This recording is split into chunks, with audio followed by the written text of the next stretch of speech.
મિત્રો, જો આ દુનિયામાં કોઈ સૌથી મોટું સત્ય હોય તો તે છે આપણું મૃત્યુ. કોઈ પણ વ્યક્તિ ગમે તેટલો બુદ્ધિશાળી હોય, ગમે તેટલો શક્તિશાળી કે ધનવાન હોય, મૃત્યુથી કોઈ બચી શકતું નથી. પરંતુ જ્યારે કોઈ આપણને છોડીને ચાલ્યું જાય ત્યારે પ્રશ્ન એટલો જ નથી હોતો કે તે ક્યાં ગયું, પરંતુ એ હોય છે કે હવે તેની સાથે શું થઈ રહ્યું છે. શું તે આપણને જોઈ રહ્યું છે? શું તે આપણા ઘરે પાછું આવે છે? શું તેનો આત્મા પીડામાં છે કે શાંતિમાં? તો મિત્રો, વિડિયો શરૂ કરતા પહેલા તમને વિનંતી છે કે આજની વિડિયો અધૂરી છોડવાની ભૂલ ક્યારેય ના કરો અને વિડિયોને લાઇક શેર કરી કમેન્ટમાં જય શ્રી કૃષ્ણ અવશ્ય લખો. અને જો તમે અમારી ચેનલ પર પહેલીવાર આવ્યા છો તો ચેનલને સબસ્ક્રાઇબ જરૂર કરો. ગરુડ પુરાણ કહે છે કે મૃત્યુ એ માત્ર અંત નથી, પરંતુ આત્માની સૌથી રહસ્યમય યાત્રાની શરૂઆત છે. આ એક એવી યાત્રા છે જ્યાં ના શરીર હોય, ના નામ હોય, ફક્ત કર્મો હોય અને તેમના અદૃશ્ય પરિણામો. મૃત્યુની ક્ષણે આત્મા શરીરમાંથી બહાર નીકળે છે, બિલકુલ એમ જેમ એક પંખી પાંજરામાંથી બહાર નીકળે. પરંતુ પહેલીવાર તે પંખી ઉડી શકતું નથી, કારણ કે તે સમજી શકતું નથી કે પાંજરું તૂટી ગયું છે. તે પોતાના શરીરને જુએ છે, પોતાના સ્નેહીજનોને રડતા જુએ છે, પોતાની ચિતાની તૈયારી થતી જુએ છે, પરંતુ તે સમજી શકતું નથી કે આ બધું તેના માટે થઈ રહ્યું છે. ગરુડ પુરાણ કહે છે કે મૃત્યુની તરત પછી આત્મા ભ્રમની સ્થિતિમાં હોય છે. તેને લાગે છે કે તે હજી જીવંત છે, ફક્ત લોકો તેને અવગણે છે. શા માટે? આ તેની સમજની બહાર હોય છે. અને ત્યારે જ આવે છે યમદૂત, બે દિવ્ય પ્રાણીઓ જેમનું સ્વરૂપ સાંસારિક નથી. ના તે કાળા હોય, ના લાલ આંખોવાળા, પરંતુ તેમનું સ્વરૂપ આત્માના કર્મો પર નિર્ભર કરે છે.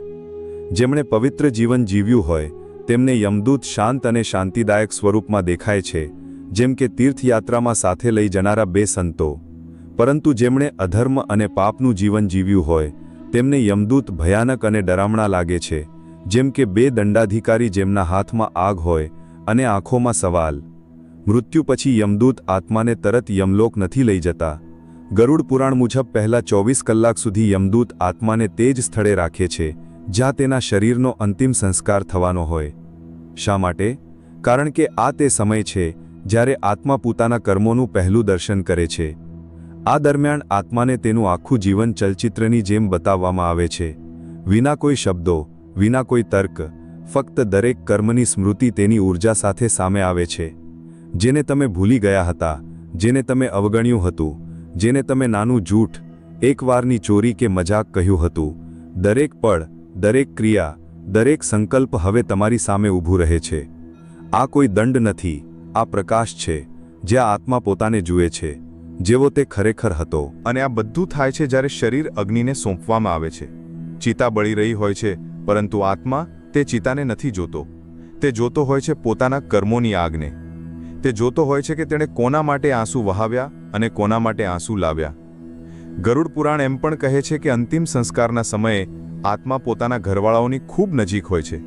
તે તેમના મનની દરેક વાત સાંભળી શકે છે, તે તેમના દુઃખને અનુભવી શકે છે, પરંતુ કંઈ કરી શકતો નથી. આ સૌથી મોટી પીડા હોય છે. એક માતાનો આત્મા જોતો હોય છે કે તેનો દીકરો રડી રહ્યો છે, પરંતુ તે તેને સ્પર્શી શકતો નથી. એક પત્નીનો આત્મા જોતો હોય છે કે તેનો પતિ તેના કપડાં સમેટી રહ્યો છે, પરંતુ તે તેને રોકી શકતો નથી. આથી જ સંસ્કારોનો સમય, પ્રાર્થનાઓનો સમય અને મૌનનો સમય આત્મા માટે સૌથી ભારે હોય છે. આ સમયે જો પરિજનો શાંતિનો જાપ કરે તો આત્માને થોડી દિશા મળે છે. તે જાણે છે કે હવે તેનો આગળનો પડાવ આવી રહ્યો છે. અને પછી જ્યારે ચિતાની આગ બુઝાવા લાગે છે અને રાત ઢળે છે ત્યારે યમદૂત ધીમે રહીને આત્માને કહે છે કે હવે ચાલો, તમને તમારા કર્મોનો માર્ગ બતાવવાનો છે.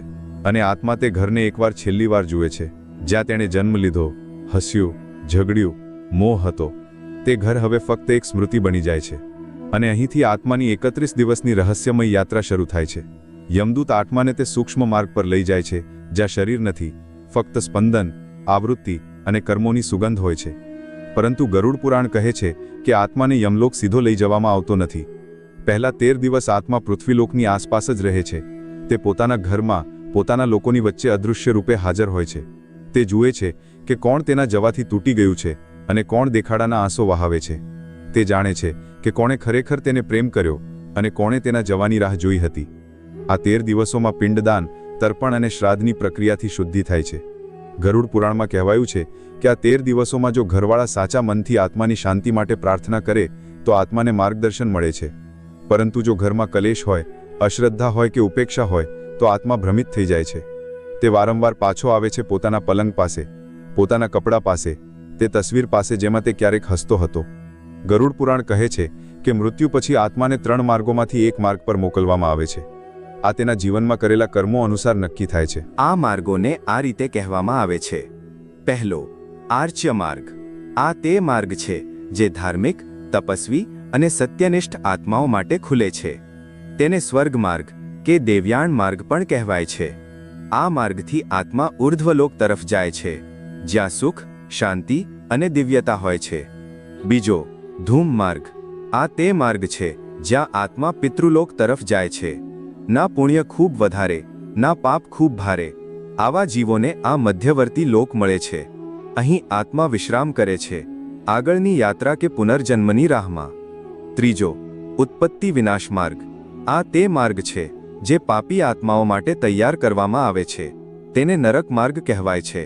અહીં આત્માને પોતાના કર્મો અનુસાર કઠોર દંડ ભોગવવો પડે છે. પરંતુ આ ત્રણેય માર્ગો પહેલા આવે છે એક ખતરનાક પડાવ, જેને પાર કર્યા વિના કોઈ આત્મા આગળ વધી શકતો નથી. આ પડાવનું નામ છે વૈતરણી નદી. ગરુડ પુરાણમાં તેનું વર્ણન અત્યંત ભયાનક રૂપે કરવામાં આવ્યું છે. આ કોઈ સામાન્ય નદી નથી, પરંતુ આ આત્માની પરીક્ષાની નદી છે. અહીં આત્માને પોતાના કર્મોની ધારામાં ઉતરવું પડે છે. જેમણે જીવનમાં દાન, સેવા, સત્કર્મો કર્યા હોય તે આત્મા આ નદીને પાર કરી જાય છે, જેમ કે કોઈ સંત ગંગાના જળમાં સ્નાન કરે. પરંતુ જેમણે અધર્મ, લોભ, હિંસા અને મિથ્યા આચરણ કર્યું હોય તે આત્મા વૈતરણીમાં ખરડાતો નથી, પરંતુ તેમાં ફસાઈ જાય છે. ગરુડ પુરાણ કહે છે કે પાપી આત્મા માટે વૈતરણી નદી રક્ત, કીચડ અને કીટાણુઓથી ભરેલી હોય છે. તેના જળમાં ભૂખ્યા મગર, ભયંકર સાપ અને એવા જીવો હોય છે જેમની આંખોમાંથી આગ અને મુખમાંથી શાપ નીકળે છે.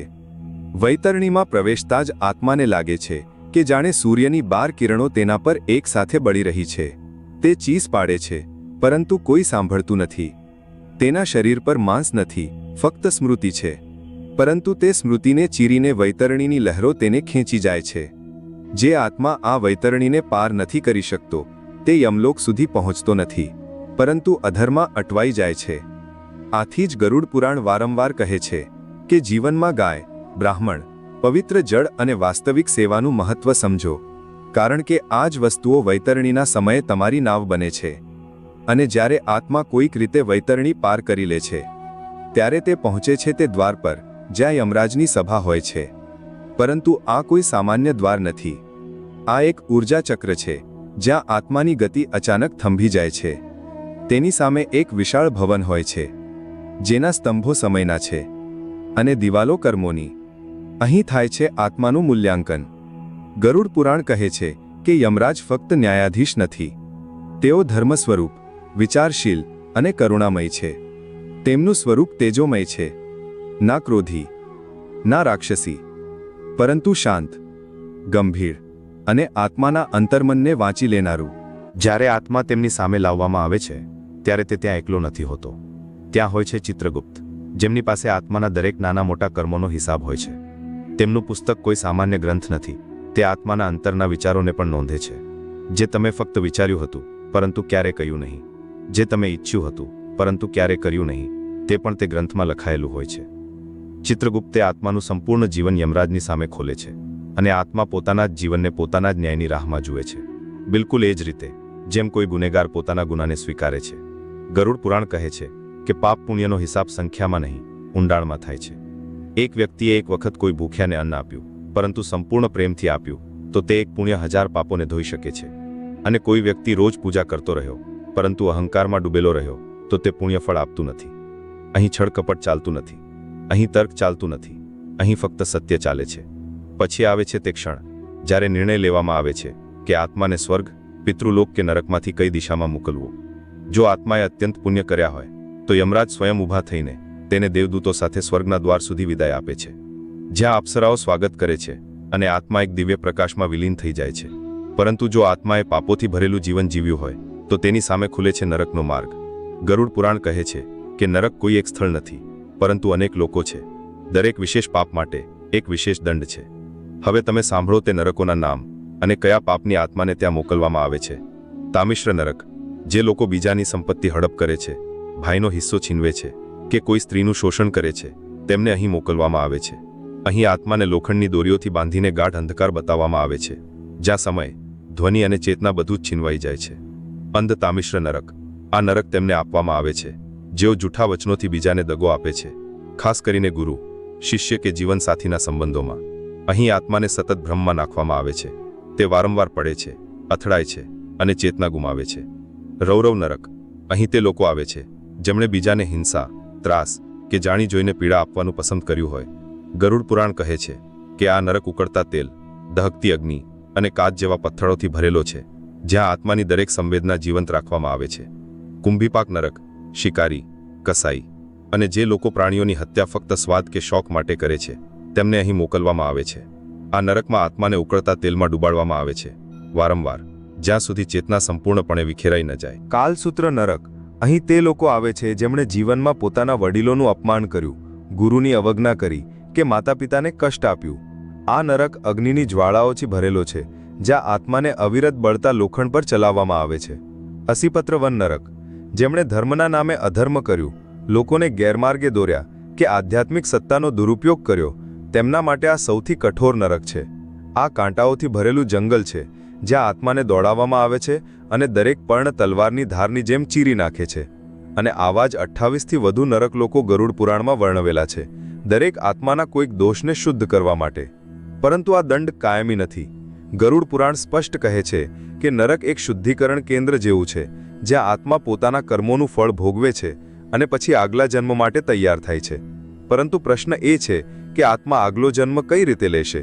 શું તે ફરીથી માનવ શરીર પ્રાપ્ત કરશે કે કોઈ બીજી યોનિમાં, પશુ, પક્ષી, કીટ કે વૃક્ષમાં? આનો જવાબ ફક્ત એક જ વાત પર નિર્ભર છે: આત્માની કંપન શક્તિ, એટલે કે તેની વાઇબ્રેશનલ ફ્રીક્વન્સી, જે તેના કર્મો અને સંસ્કારોથી બનેલી છે. ગરુડ પુરાણમાં કહેવાયું છે કે સૃષ્ટિમાં 84 લાખ યોનિઓ છે. આમાંથી ફક્ત એક જ યોનિ, માનવ યોનિ એવી છે જેમાં આત્માને કર્મ સુધારવાનો, મોક્ષ પામવાનો અને બ્રહ્મને જાણવાનો અધિકાર છે. બાકીની 83,99,999 યોનિઓ ફક્ત કર્મ ભોગવવાની યોનિઓ છે, જ્યાં આત્માને વિચારવાનો અવસર નથી, ફક્ત ભોગવવાનો ક્રમ ચાલે છે.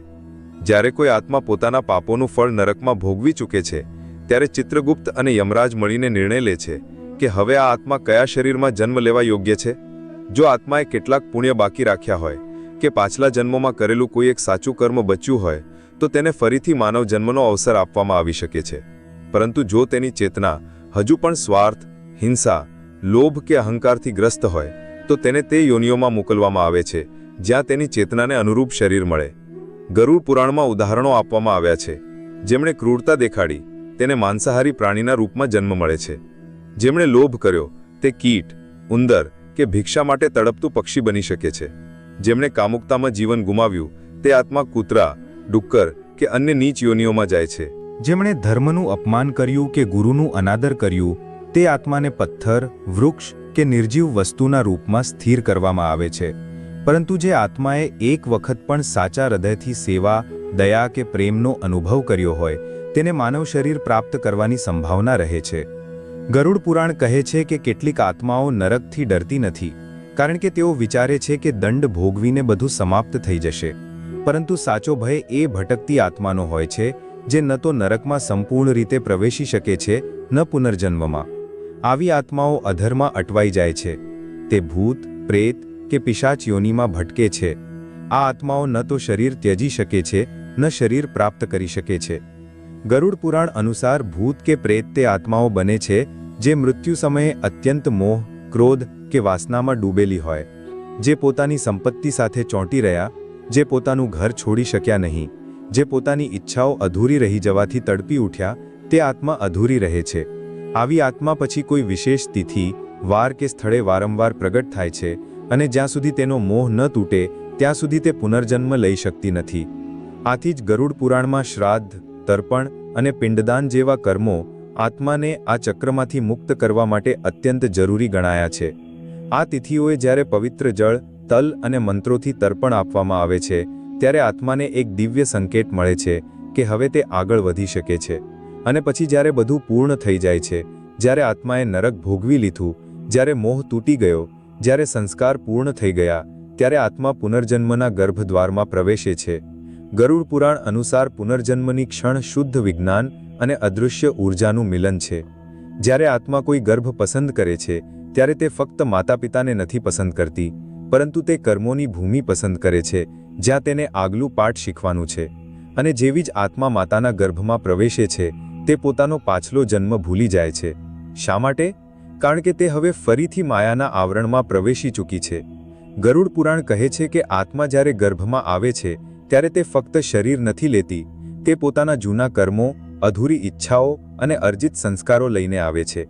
ગર્ભમાં આવવાની પહેલી ક્ષણે જ તે જાણે છે કે આ જીવન તેને શા માટે મળ્યું છે.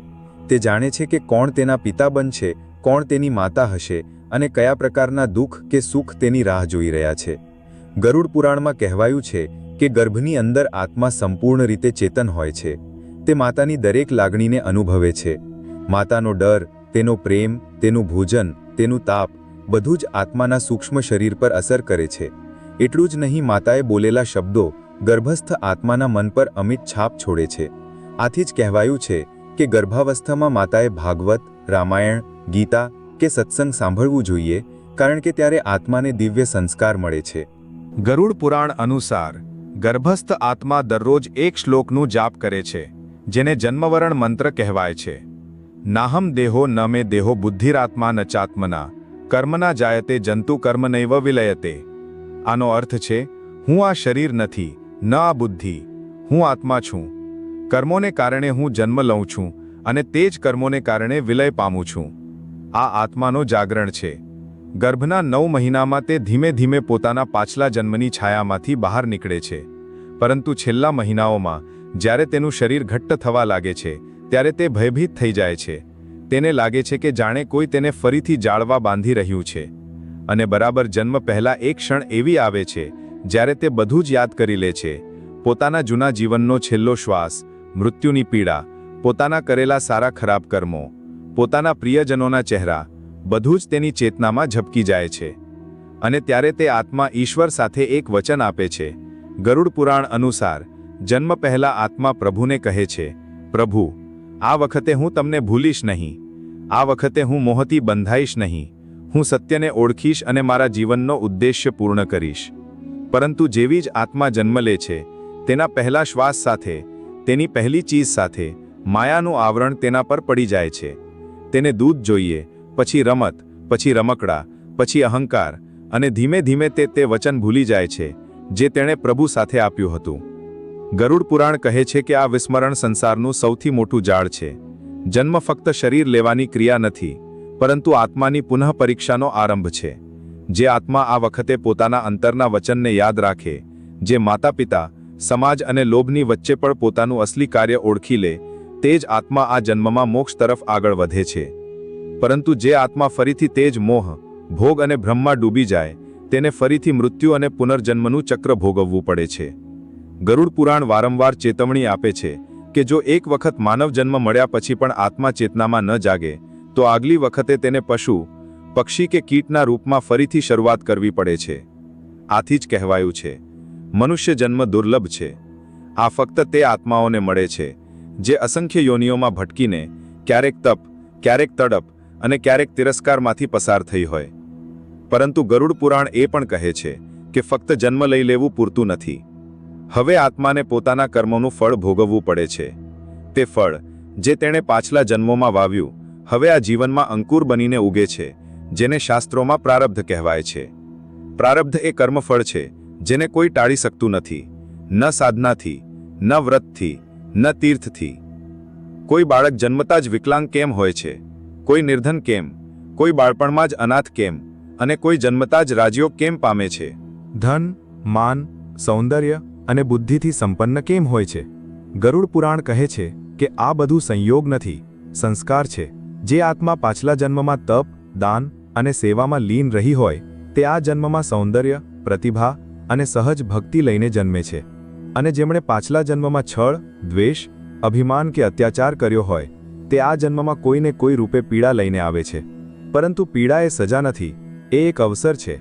કારણ કે ઈશ્વર ન તો ક્યારેય દંડ આપે છે ન કોઈની સાથે વેર રાખે છે. તેઓ આત્માને તે જ પરિસ્થિતિ ફરીથી આપે છે જેમાં તેણે કંઈક અધૂરું છોડ્યું હતું.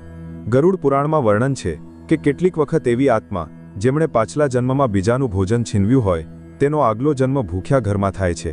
જેમણે સ્ત્રીનું અપમાન કર્યું હોય તે આગલી વખતે સ્ત્રી રૂપે તે જ પીડા અનુભવવા આવે છે.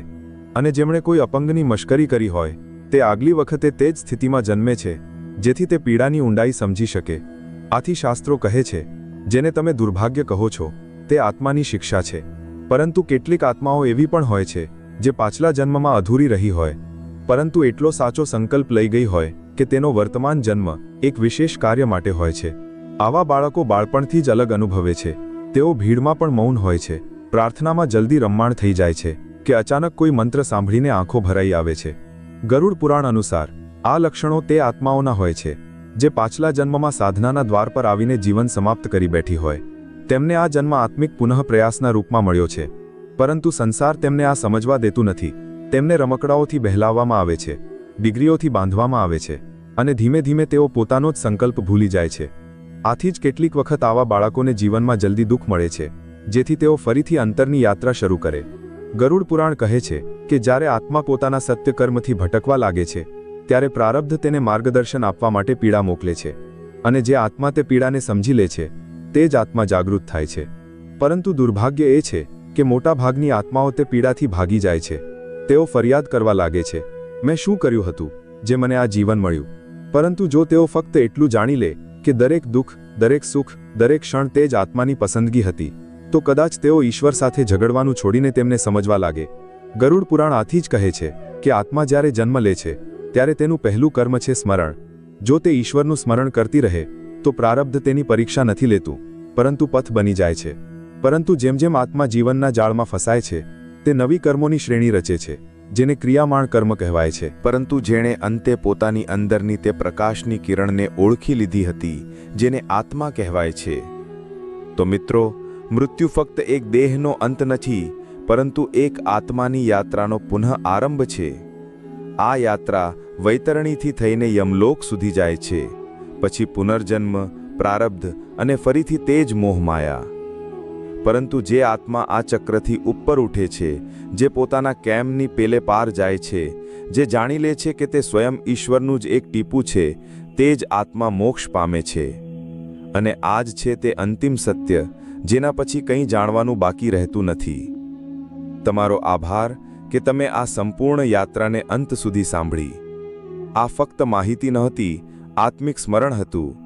કદાચ તમારી આત્માએ પણ આ વચનને પહેલાં ક્યાંક સાંભળ્યું હશે. જો આ કથાએ તમારા હૃદયને સ્પર્શ કર્યો હોય તો તેને બીજી કોઈ આત્મા સુધી પણ પહોંચાડજો.